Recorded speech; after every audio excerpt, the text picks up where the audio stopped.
بھائیو، خدا نے یرمیہ نبی کے ذریعے اتنا خوبصورت کلام پیش کیا ہے۔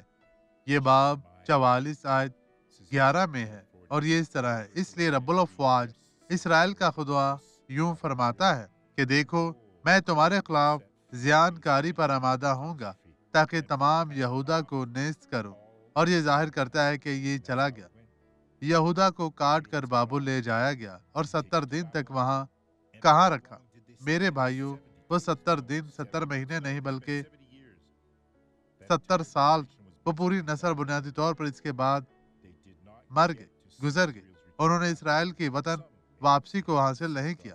کچھ لوگ اسے دیکھ سکتے ہیں کیونکہ خدا ہمیشہ ایک معجزاتی گواہی کے ساتھ برکت دیتا ہے۔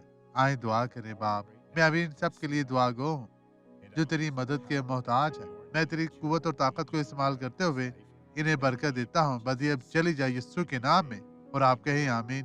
خداوند آپ کو برکت دے۔